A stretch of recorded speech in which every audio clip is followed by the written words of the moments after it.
함께 사도신경으로 우리의 신앙을 고백하겠습니다. 나는 전능하신 아버지 하나님 천지의 창조주를 믿습니다.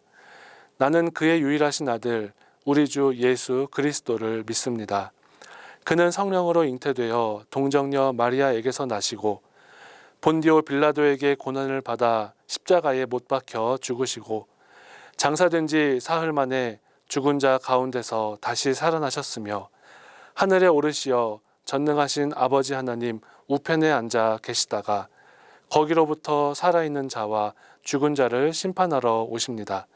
나는 성령을 믿으며 거룩한 공교회와 성도의 교제와 죄를 용서받는 것과 몸의 부활과 영생을 믿습니다.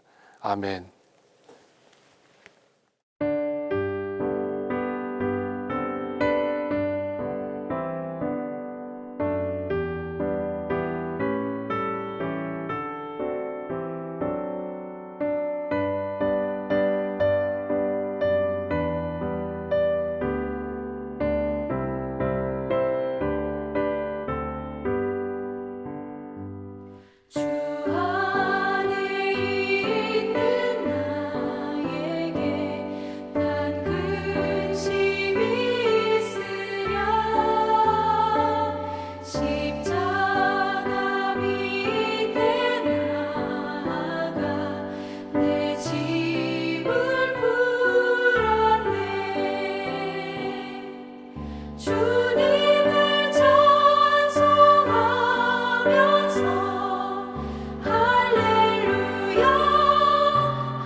사랑의 하나님, 무더위가 지나고 만물이 열매 맺는 은혜의 계절에 9월 신읒과 가정예배를 드리게 하심에 감사를 드립니다.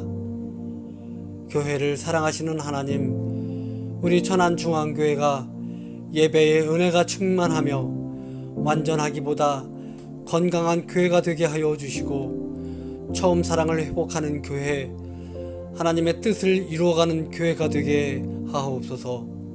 믿음의 가정을 기뻐하시는 하나님, 우리 교회에 가정예배가 정착되어 빛과 소금과 같은 그리스도인이 배출되게 하여 주옵소서.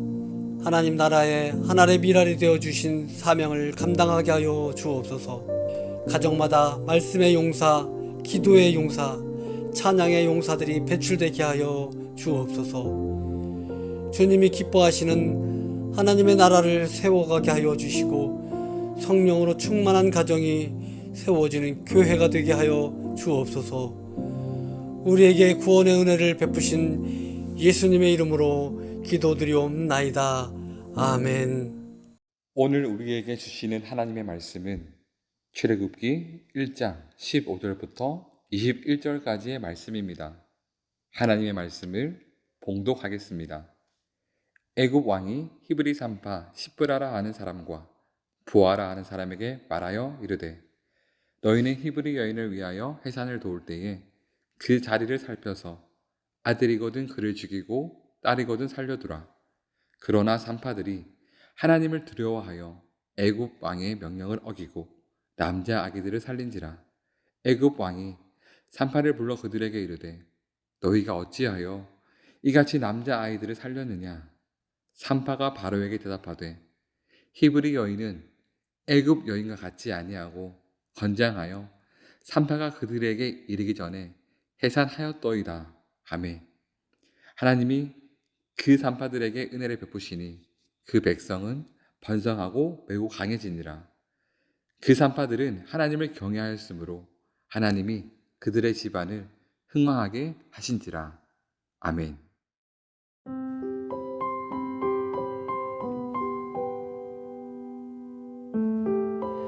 예전에는 주방에서 지하로 내려가는 창고가 있는 집이 있곤 했습니다. 제가 어린 시절에 가장 무서워하던 장소가 바로 그 창고방이었습니다. 그 지하 창고방은 많이 어두웠는데 가끔 어머니가 거기서 무엇을 꺼내오라고 하셨습니다.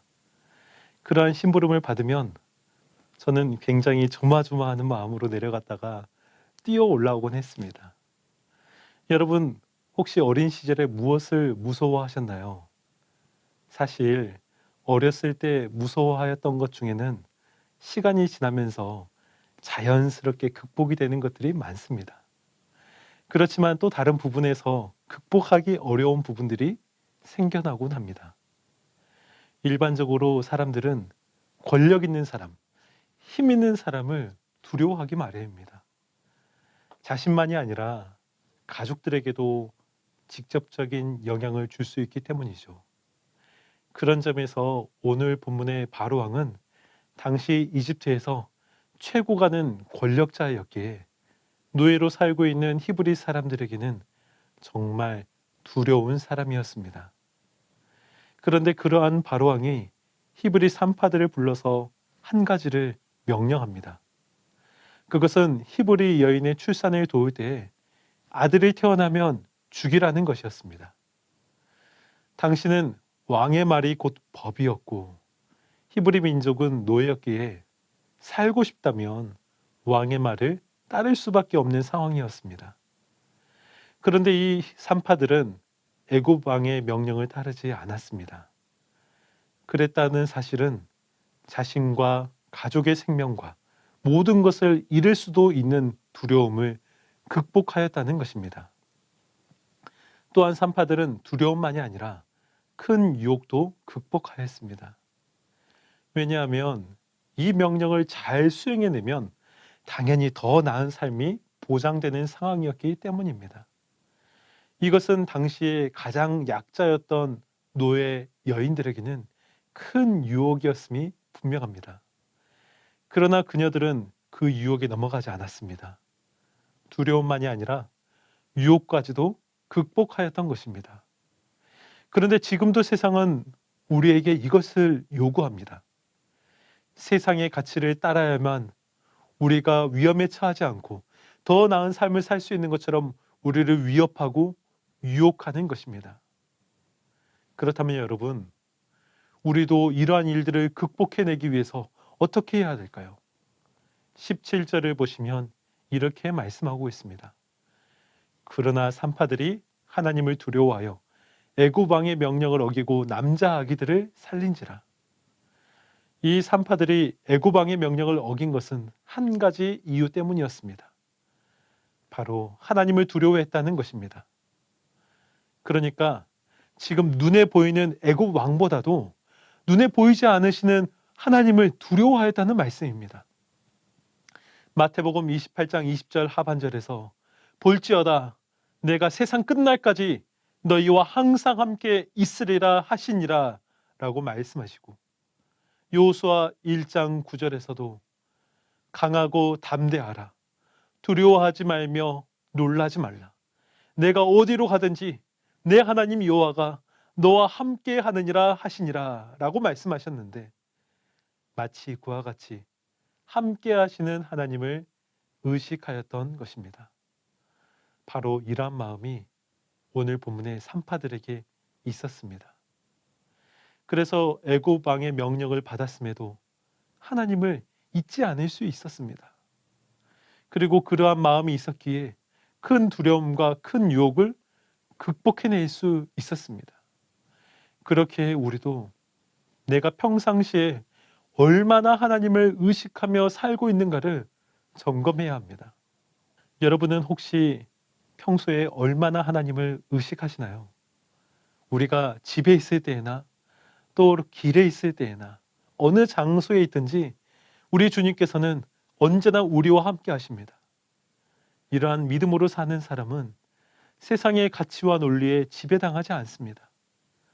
잠깐은 흔들릴 수 있을지라도 이내 주님을 바라보며 믿음으로 선택하기 때문입니다.